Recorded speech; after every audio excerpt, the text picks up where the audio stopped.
Olá pessoal, tudo bem com vocês? Eu me chamo Pedro e sou professor de História da Secretaria Municipal de Educação de Barretos. Hoje continuaremos nossa série de vídeos para vocês, alunos que por algum motivo não estão podendo participar das aulas online ou das aulas presenciais. Vamos lá? Essa aula de História, então, é para os alunos do 8º ano, 9º ano e do EJA do ensino médio. Nós vamos iniciar o material 5, para que vocês se localizem aí, é da página 14 até a página 18, ok? Acompanhem aí. Pessoal, então o tema do material 5, o tema da aula será Origens e Consequências do Racismo. Nós vamos relacionar o racismo da contemporaneidade, racismo atual, ao processo de escravização das populações africanas e afrodescendentes no período colonial. Então, nós vamos entender que existem fortes relações desse passado colonial e escravista no Brasil com o racismo, que é um problema atual muito frequente, que ocorre frequentemente no Brasil. Eu chamo a atenção para vocês que teremos como objetivos discutir o conceito de racismo estrutural, então vocês vão entender melhor o que seria racismo estrutural. Nós vamos aprender a identificar o racismo como um processo histórico, que vem de bastante tempo e que ainda persiste nos dias atuais. Nós vamos relacionar o racismo contemporâneo ao processo de escravização de populações africanas e afrodescendentes no período colonial. Vamos também identificar e problematizar situações de racismo em nosso cotidiano. Pessoal, precisamos pensar e discutir bastante sobre esse assunto, tá? Vai ser uma aula muito importante, muito interessante. Como nós podemos entender um Brasil que é tão diversificado, se temos aqui elevados níveis de discriminação racial? Como entender isso?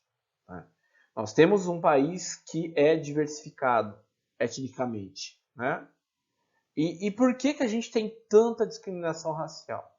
A gente vai tentar discutir um pouquinho sobre isso.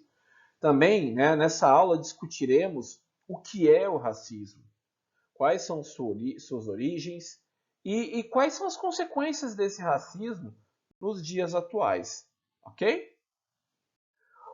Por vivermos em um país de grande diversidade étnica, racial,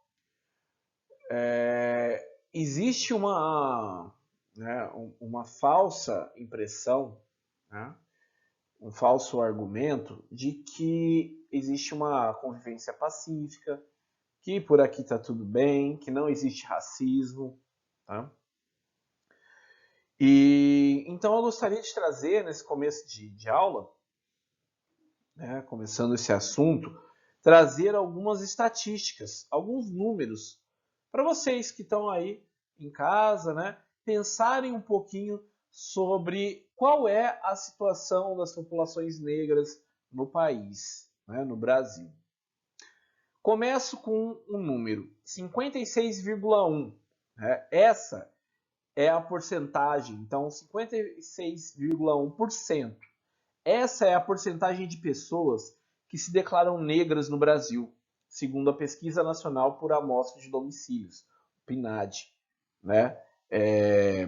Dos 209,2 milhões de habitantes do país, 19,2 milhões se assumem como pretos, enquanto 89,7 milhões se declaram pardos. Os negros, que o IBGE conceitua como a soma de pretos e pardos, são, portanto, a maioria da população. A superioridade nos números, no entanto, ainda não se reflete na sociedade brasileira. Então, a gente tem uma população que a maioria é considerada negra e a gente enxerga inúmeros problemas para essas populações. Eu trago aqui no slide um dado também. Embora pela primeira vez os negros sejam maioria no ensino superior público brasileiro, muito relacionado aos programas de cotas, eles ainda são a minoria nas posições de liderança no mercado de trabalho e entre os representantes políticos no legislativo, né?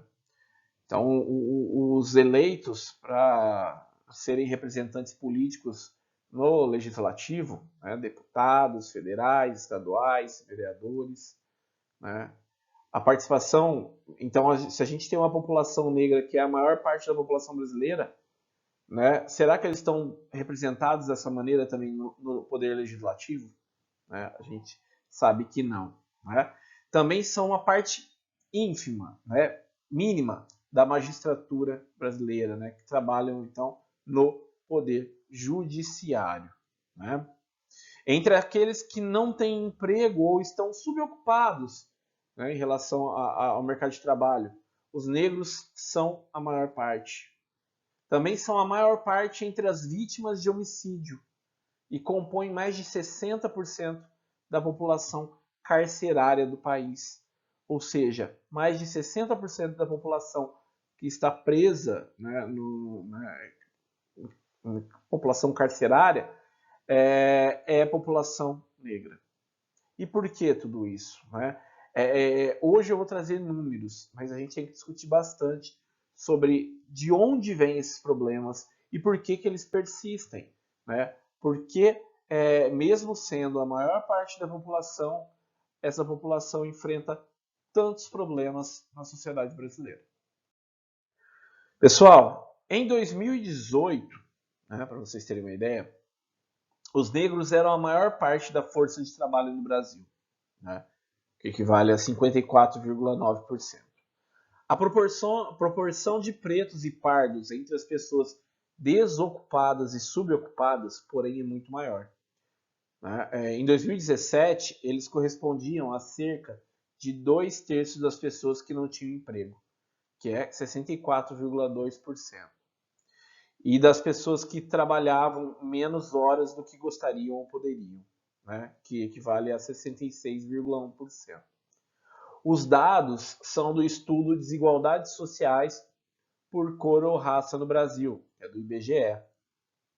Dados do IPEA, né, que é o Instituto de Pesquisa Econômica Aplicada, de 2016, mostram que mulheres brancas recebem 70% a mais que mulheres negras. Entender o Brasil, né, é interrelacionar, a gente tem que pensar em várias questões, né? Pensar em informações, dados relacionados a gênero, a etnia e também classe social, né?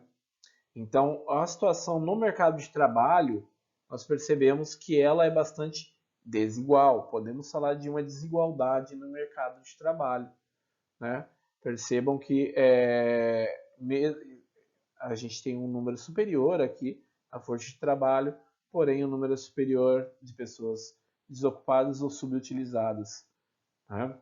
Quanto à distribuição de renda, aqui a gente pode entender, né, que os negros eles ganham menos no Brasil do que os brancos. Segundo o IBGE, o rendimento médio, né, domiciliar per capita, por cabeça, né, por família, de pretos e pardos era de R$ 934 em 2018. No mesmo ano, os brancos ganhavam, em média, 1.846, quase o dobro. Né? Entre os 10% da população brasileira que tem os maiores rendimentos do país, os mais ricos, né, só 27% são negros. A taxa de pobreza, né, e de pobreza extrema são maiores entre as populações negras. Em 2018, 15,4% dos brancos viviam com menos de $5,50 por dia no Brasil. Né? Valor adotado pelo Banco Mundial para indicar a linha de pobreza, né, em economias médias, né, como a brasileira. Já entre pretos e pardos, o percentual era maior, chegava a 32,9% da população. Né? A pobreza extrema, quando a pessoa vive com menos de $1,90 por dia, atinge 8,8% da população negra no Brasil. e 3,6% da população branca. Também são dados do IBGE. Quando pensamos em representatividade no poder, né, como estão sendo feitas as políticas públicas, quem está representando a população, né, teríamos que pensar o seguinte: se nós temos uma porcentagem maior da população que é composta pela população negra, nós teríamos então, né, entre os cargos de vereadores, deputados, uma porcentagem maior, né, de pessoas negras. Mas não é bem isso que os gráficos mostram. Né? Percebam nesse gráfico de distribuição de deputados federais, estaduais e vereadores. Né? A população preta, né, e parda, os negros, são a minoria. Né? A gente tem aqui, então, eles como minoria no legislativo. Né? Mesmo sendo importantíssimo essa participação para a construção de debates e projetos, né, que tenham como intenção diminuir a desigualdade no Brasil. Negros são apenas 24,4% dos deputados federais e 28,9% dos deputados estaduais. Né? Isso são dados de 2018. Nas eleições municipais de 2016, eles eram 42,1% dos vereadores eleitos. A diferença também aparece no Poder Judiciário. Né? Dados do Conselho Nacional de Justiça mostram que havia 14,2% de magistrados pardos e 1,4% de magistrados pretos em 2013, último ano com informações disponíveis. Né? A imensa maioria dos magistrados, de quem está no Poder Judiciário, são brancos, 83,8%. Para continuar essa análise, né, quando pensamos em homicídios no Brasil por cor ou raça, né, pessoas que são mortas, né, vítimas de homicídio. Negros são as maiores vítimas de homicídio no Brasil. Segundo o Atlas da Violência, né, em 2017, 75,5% das pessoas assassinadas no país eram pretas ou pardas, o equivalente a 49.524 vítimas. A chance de um jovem negro ser vítima de homicídio no Brasil é 2,5 vezes maior do que a de um jovem branco. Né? Observem aqui esse mapinha, esse gráfico também. Né? Os não negros, o número é bem abaixo da população negra que é vítima de homicídio. Quando pensamos em sistema carcerário, né? Observem esse gráfico. Os negros são a maioria entre as pessoas presas no Brasil. Esse é um levantamento nacional de informações penitenciárias. Né? Uma atualização do Ministério da Justiça e Segurança Pública aponta que 61,6% dos detidos do país eram pardos ou pretos em junho de 2017, né? Os dados mais recentes disponíveis. Os brancos representavam 34,38%, né, dos presos. Trago aqui para vocês também um gráfico, né, sobre o analfabetismo por cor ou raça. Né? Já fica claro aqui que o número de analfabetos também é maior entre a população preta ou parda.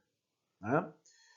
A taxa de analfabetismo entre negros de 15 anos ou mais diminuiu nos últimos anos. Né? Cerca de 9,8% em 2016 para 9,1% em 2018. Ainda assim, é maior do que o dobro da taxa de analfabetismo entre brancos da mesma idade, que ficou em 3,9%, né, no ano de 2017, né, segundo o IBGE. Pessoal, eu trouxe vários números e poderia trazer muito mais. Né? Infelizmente, essa é a realidade.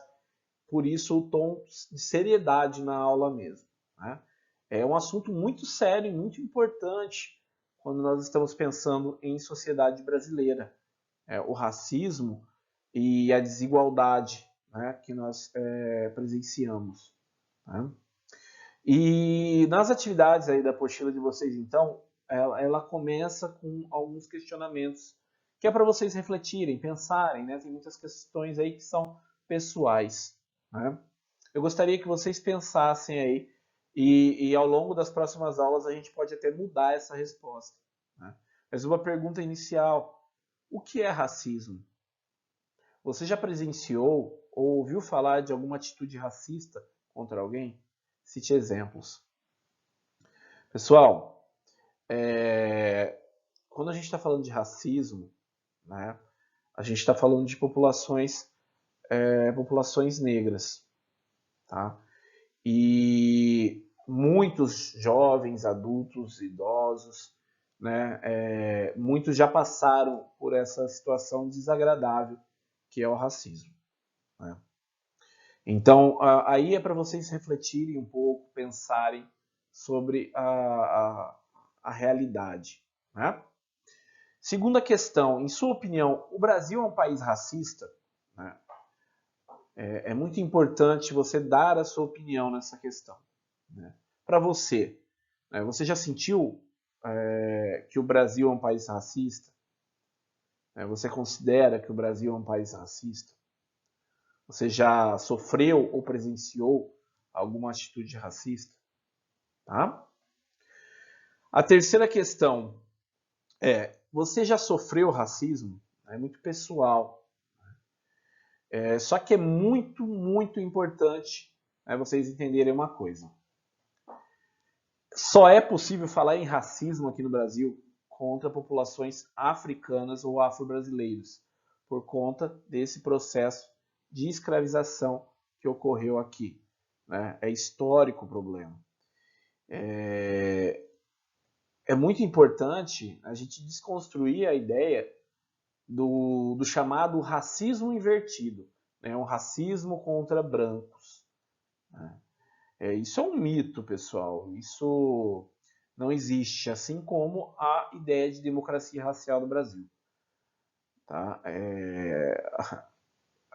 Pelos números que eu trouxe para vocês, já fica bastante claro que não há uma desigualdade tamanha com relação às populações brancas. Né? Uma pessoa não sofre mais com homicídios, falta de representatividade por ser branca. Né? E democracia racial também, a gente não pode pensar em democracia plena porque as pessoas não têm uma plena participação, a gente não pode pensar em equidade no Brasil. Né? Em sua opinião, é correto falar que seres humanos são divididos em raça? O que é raça? Pessoal, aqui é importante chamar a atenção para vocês também que, apesar de hoje sabermos que biologicamente falando não existem raças, né, até o início do século XX a ciência eugenista defendia essa divisão. O que era a ciência eugenista? Né? Era uma forma de dividir a sociedade, né, excluindo aquilo que não era bem visto, né, por uma sociedade né, eugênica, que era, né, branca, cristão, né? Todo mundo que não fosse, que não se enquadrasse, era, né, então era pensado em excluir mesmo, né? Não era uma ciência de igualdade, pelo contrário, era a partir da ciência justificar, fortalecer o racismo. Né? Existiam estudos que buscavam, pela ciência, mostrar que, por exemplo, populações negras eram inferiores. Né? Por isso, eles queriam utilizar a ciência para justificar o racismo. Tá? Historicamente e culturalmente, nós fomos divididos dessa forma para justificar a desumanização, a inferiorização de negros e a escravização. Né? Então, pessoal, vale chamar a atenção. O racismo, ele vem dessa divisão racial, né? Ainda muito forte na nossa sociedade. Por isso, negar a divisão em raças é negar que o racismo ainda existe. E a gente ainda presencia essa visão bastante antiquada em relação à raça no Brasil. Então, no Brasil existe essa visão ainda, tá? Então, agora eu peço que depois de tudo isso que a gente conversou ao longo da aula, que você reflita um pouco e produza aí uma síntese, um resumo, né, sobre tudo isso que a gente viu, que você pensou, tá? É importante para fortalecer essa ideia para a gente discutir melhor na próxima aula, ok? Bom, pessoal, por hoje é só, né? Nós temos ainda bastante coisa para conversar sobre esse assunto. Vocês têm que entender de onde vem esse problema, né, para tentar, né, pensar em soluções. Quando a gente entende de onde vem o problema, fica muito mais fácil de resolver isso, né? Então vamos entender, a partir da história, de onde vem esse problema que é estrutural, que é o racismo no Brasil. Ok? Então, acho que a aula de hoje foi muito importante para começarmos essa reflexão. Continuaremos nas próximas aulas. Ok?